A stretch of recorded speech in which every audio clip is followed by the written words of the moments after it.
Assalamualaikum warahmatullahi wabarakatuh. Selamat pagi dan salam sejahtera untuk kita semua. Alhamdulillahirrabbilalamin. Pada kesempatan yang berbahagia ini kembali lagi kita bertemu pada mata kuliah kewirausahaan. Kami dari kelompok 2 ingin mempresentasikan materi kelompok kami yang berjudul Konsep Dasar Identifikasi Peluang Bisnis dan Usaha Perusahaan dan Bentuk Jenis Badan Usaha. Sebelum kami melakukan presentasi, terlebih dahulu kami memperkenalkan diri. Saya Andi Sufianto Opegau sebagai moderator, Anggraini sebagai pemateri pertama, Aprilia Dewi Yustika sebagai pemateri kedua, Awalia Hairunisa sebagai pemateri ketiga, Ayu Hashari sebagai pemateri keempat. Untuk mengefisienkan waktu, saya serahkan kepada pemateri untuk memaparkan materinya. Materi pertama yang akan kita bahas tentang identifikasi cara atau memulai usaha. Hasil penelitian di lapangan menyimpulkan bahwa terdapat berbagai cara dan sebab seseorang memulai wirausaha. Terdapat 5 sebab atau cara seseorang memulai wirausaha. Yang pertama yaitu faktor keluarga wirausahawan. Wirausahawan yang melalui wirausaha karena faktor keluarga cukup banyak ditemui. Artinya, seseorang memulai wirausaha karena keluarganya sudah memiliki usaha sebelumnya, atau karena orang tua, saudara, wirausahawan tersebut menganjurkan untuk membuka usaha sendiri. Selain itu, bisa juga disebabkan keluarga sengaja menyiapkan anggota keluarga lainnya untuk meneruskan usaha dan membuka cabang atau usaha baru, mulai dari menyiapkan model, suplai bahan, sampai manajemen, sehingga pengusaha pemula hanya tinggal mengikuti yang sudah disiapkan. Yang kedua, sengaja terjun menjadi wirausahawan. Seseorang sengaja terjun menjadi wirausahawan, artinya orang tersebut dengan sengaja mendirikan usaha. Biasanya belajar dari kesuksesan orang lain, seseorang mengikuti contoh dari wirausahawan yang ada, dengan mencari modal atau mitra dengan orang lain. Model ini biasanya dilakukan oleh orang-orang yang berstatus pegawai, namun memiliki naluri bisnis. Kesuksesan dan kegagalan orang lain menjadi tuntutan dan pedoman bagi wirausahawan ini dalam menjalankan kegiatan usahanya. Yang ketiga adalah kerja sampingan. Faktor berikutnya adalah berwirausaha dengan tidak disengaja, yang sering disebut wirausaha sampingan. Untuk tambahan kegiatan titik wirausaha ini, biasanya dilakukan oleh orang-orang yang mencoba menjual atau memproduksi sesuatu berskala kecil untuk mengisi waktu luang, tetapi usahanya terus meningkat. Permintaan yang meningkat juga terus dilakukan oleh pemilik dengan menambah modal dan kapasitas produksinya, sehingga kegiatan yang semulanya dilakukan hanya untuk mengisi waktu senggang menjadi wirausahaan yang memberikan hasil yang luar biasa. Yang keempat, coba-coba. Seseorang berwirausaha dengan cara coba-coba juga banyak dilakukan dan menuai kesuksesan. Wirausahawan yang memulai dengan cara ini biasanya dilakukan oleh orang-orang yang memiliki pengalaman dan sulit mencari pekerjaan. Dan yang terakhir atau yang kelima, yaitu terpaksa. Faktor usaha karena terpaksa memang jarang terjadi, namun berdasarkan hasil penelitian, ternyata ada beberapa wirausahawan yang berhasil karena keterpaksaan. Orang-orang ini biasanya berwirausaha karena kehilangan pekerjaan atau menganggur. Identifikasi dan menemukan peluang usaha. Salah satu perbedaan antara wirausahawan dan bukan wirausaha adalah terletak pada kemampuannya untuk menemukan peluang usaha. Nah, ada 3 poin utama yang harus diperhatikan seorang wirausaha dalam menemukan peluang usaha.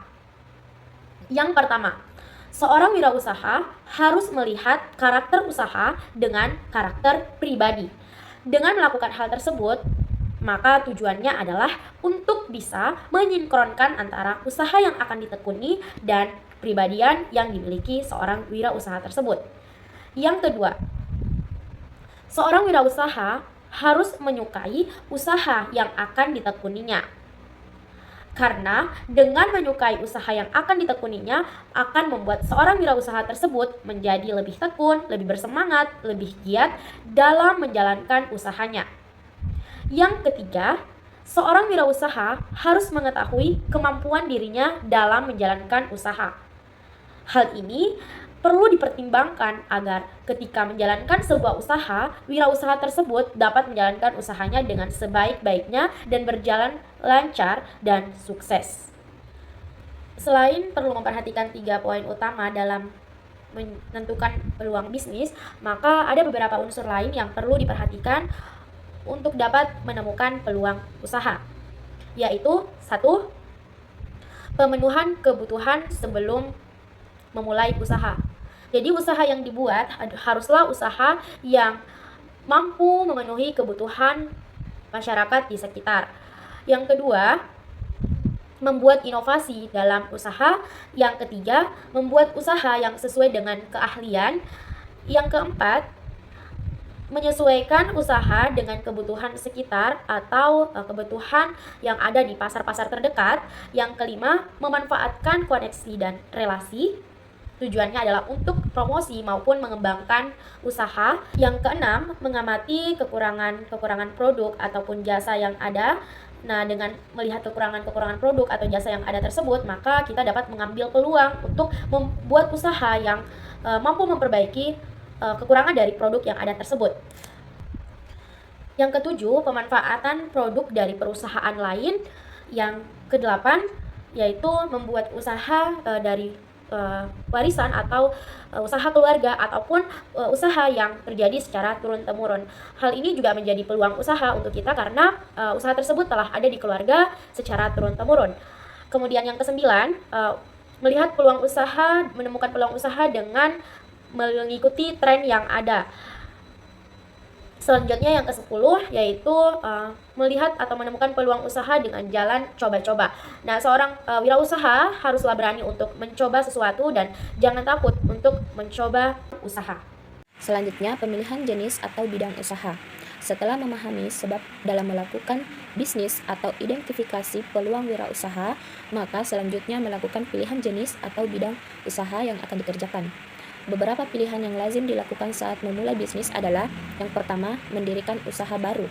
Seseorang memulai usaha dengan mendirikan perusahaan baru. Dalam hal ini, yang harus dilakukan adalah mengurus segala sesuatu yang berhubungan dengan badan usaha, mulai dari akta notaris sampai ke pengadilan negeri.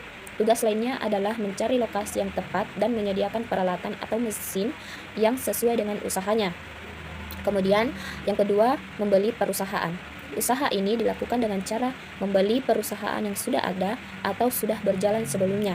Pembelian usaha dapat dilakukan terhadap perusahaan yang sedang berjalan atau perusahaan yang tidak aktif, tetapi masih memiliki badan usaha. Pembelian meliputi saham berikut aset perusahaan yang dimiliki. Kemudian yang ketiga yaitu kerjasama manajemen dengan sistem waralaba. Model ini dikembangkan dengan memakai nama dan manajemen perusahaan lain. Kemudian yang keempat, mengembangkan usaha yang sudah ada. Pengusaha melakukan pengembangan atas usaha yang sudah ada sebelumnya, baik pengembangan berupa cabang ataupun penambahan kapasitas lebih besar. Kegiatan seperti ini biasanya dilakukan perusahaan keluarga. Selanjutnya, berdasarkan kategori, usaha dapat diklasifikasikan menjadi 5 bagian. Yang pertama, makanan dan minuman. Yang kedua, produksi atau budidaya. Yang ketiga, yaitu industri kreatif, seni, budaya, dan pariwisata. Yang keempat, yaitu jasa dan perdagangan. Yang kelima, yaitu teknologi terapan. Selanjutnya, pertimbangan dalam memilih bentuk usaha. Secara garis besar, ada 3 masalah pokok dalam pemilihan bentuk usaha, sebagaimana terlihat dari ulasan yang diberikan. Masalah pokok tersebut adalah motivasi usaha, efisiensi atau akuntabilitas, dan bentuk usaha yang dipilih. Nilai dan mengevaluasi peluang usaha.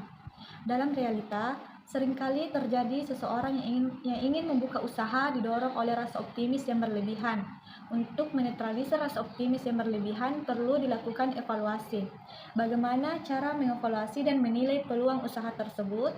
Dalam mengevaluasi peluang usaha harus berhati-hati dan tidak boleh gegabah asal membuka usaha baru, tetapi harus memperhitungkan segala kemungkinan yang akan dihadapi.